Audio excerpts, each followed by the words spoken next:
जी सुनिए, राहुल का टिफिन दे आइए उसके ऑफिस में।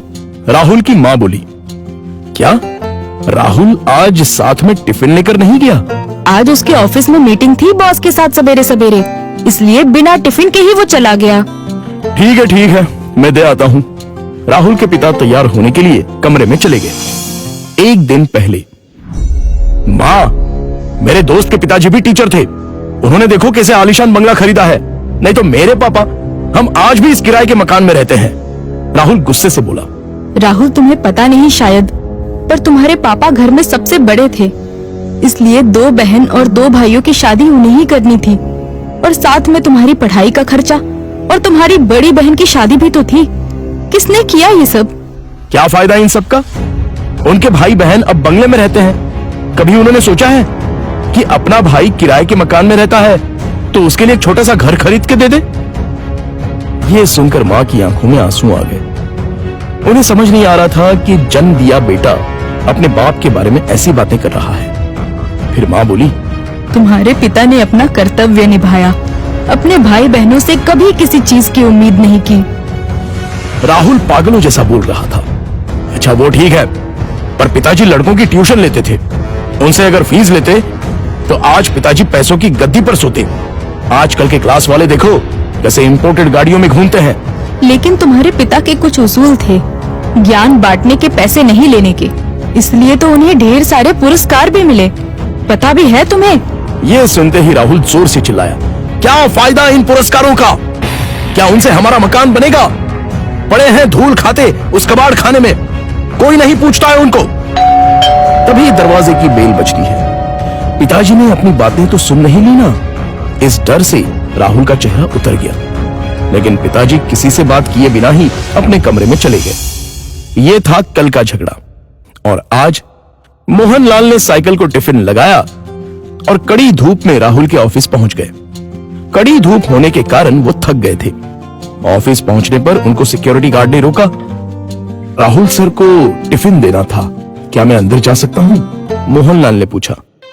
अभी नहीं दे सकते, वो बॉस के साथ मीटिंग में है। जब मीटिंग खत्म होगी तब दे देना। चलो यहां से हटो, बॉस तुम्हें देखना नहीं चाहिए। अगर बॉस को दिख गए तो मेरी हालत खराब हो जाएगी। चलो जाओ उधर, गार्ड बोला।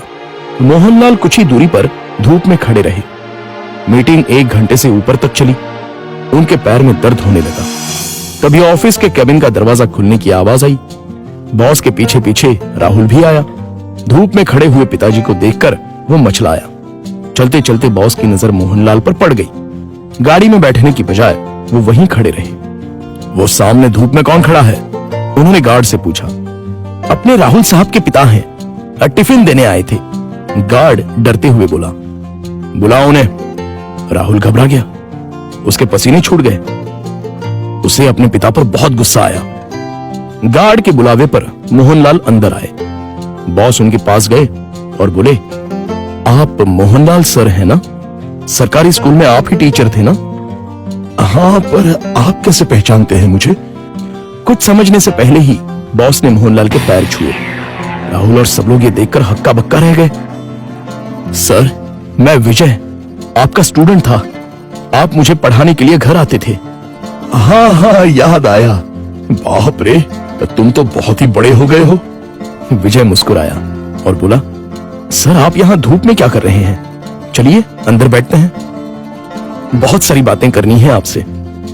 सिक्योरिटी, तुमने इन्हें अंदर क्यों नहीं बिठाया? सिक्योरिटी ने शर्म के मारे गर्दन नीचे कर दी और बोला, सॉरी सर, गलती हो गई। इस पर मोहनलाल बोले, इसमें इसकी कोई गलती नहीं है, आपको डिस्टर्ब ना हो इसलिए मैं ही बाहर खड़ा हुआ था। ओके। विजय ने मोहनलाल का हाथ थामा और उनको अपने केबिन ले गया। बैठिए सर, अपने कुर्सी की तरफ उंगली करते हुए विजय बोला। नहीं, ये कुर्सी तो तुम्हारी है। मोहनलाल हिचकिचाहट से बोले, सर आपकी वजह से ही तो ये कुर्सी मुझे मिली है, इसलिए इस पर सबसे पहले आपका हक बनता है। विजय ने जबरदस्ती मोहनलाल को अपनी कुर्सी पर बिठाया। शायद आपको पता नहीं, लेकिन अगर सर नहीं होते तो आज ये कंपनी नहीं होती और मैं अपने पिता के साथ उनकी दुकान में बैठा रहता। विजय ने अपने साथियों से कहा। राहुल और मैनेजर आश्चर्य से देखते ही रह गए। स्कूल के टाइम मैं एक एवरेज स्टूडेंट था, मुझे पढ़ाई में दिलचस्पी नहीं थी। मार्क्स कमा रहे थे, इसलिए मेरी माँ मुझे सर के पास उनके घर ले गई और ट्यूशन लेने के लिए कहा। पर सर के घर पर जगह नहीं थी, इसलिए वो हमारे घर आकर मुझे पढ़ाने लगे। लेकिन सर ने कभी फीस नहीं ली। सर के पढ़ाने के तरीके से फिर धीरे धीरे मुझे पढ़ाई में रुचि आने लगी और मैंने 10वीं में दूसरा नंबर लाया। ये देखकर तो मैं हवा में उड़ने लगा। My goodness! पर सर ने कभी आपसे फीस नहीं ली? मैनेजर ने पूछा। मैं मां के साथ मिठाई लेके सर के घर गया। मां ने 50,000 का चेक सर को दिया, लेकिन उन्होंने वो नहीं लिया।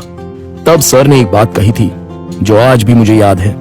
सर ने कहा था, मैंने कुछ नहीं किया, आपका बेटा ही होशियार था। मैंने सिर्फ उसे रास्ता दिखाया है और मैं ज्ञान बेचता नहीं हूं, दान करता हूं। फिर मैंने 12th करने के बाद MS किया और अमेरिका जाकर पढ़ाई की और वापस आने के बाद ये कंपनी स्टार्ट की। एक पत्थर को सर ने हीरा बना दिया। सर, आपको सच में दिल से प्रणाम। मोहनलाल की आंखों में आंसू आ गए। यह सच में कमाल की बात है। बाहर दुनिया में पढ़ाई का बाजार चल रहा है और इन्होंने बिना फीस लिए पढ़ाया। मान गए सर आपको। ऐसे लोग उसूल के पक्के होते हैं। इन्हें पैसों की और पुरस्कार की भी चाह नहीं थी। इन्हें तो बस अपने स्टूडेंट का भला हो, यही दिन रात सोचते थे। सही कहा सर आपने। ऐसे लोग तो दुनिया में बहुत ही कम होते हैं। सर, क्या आज आप उसी किराए के मकान में रह रहे हो? मोहनलाल की जगह राहुल ने ही जवाब दिया। हाँ सर, उसी किराए के मकान में रहते हैं। आज मैं अपने सर को गुरु दक्षिणा दूंगा। इस शहर में मेरे कुछ फ्लैट्स हैं, उसमें से एक फ्लैट मैं आपके नाम कर रहा हूं। विजय ने कहा। क्या? मोहनलाल और राहुल एक ही साथ बोले। इतनी बड़ी गुरु दक्षिणा मुझे नहीं चाहिए। मोहनलाल बोले, सर प्लीज ना मत कहिए। काम के चक्कर में मैं अपनी गुरु दक्षिणा देना भूल गया था। बहुत बहुत शुक्रिया सर। शुक्रिया मुझे नहीं, अपने पिता को कहो और मुझसे एक वादा करो कि तुम अपने पिता के अंतिम सांस तक उनके साथ रहोगे। हाँ सर, मैं वादा करता हूं। राहुल इमोशनल हो गया और उसकी आंखों से आंसू आ गए। तो दोस्तों, आपसे गुजारिश है कि कभी भी अपने पिता से यह मत पूछिए कि उन्होंने आपके लिए क्या किया और क्या कमाया है। जो कुछ कमाना है वो अपने दम पे कमाओ। उन्होंने हमें जो पढ़ाई और संस्कार दिए हैं वही आपको कमाने में मदद करेंगे। धन्यवाद।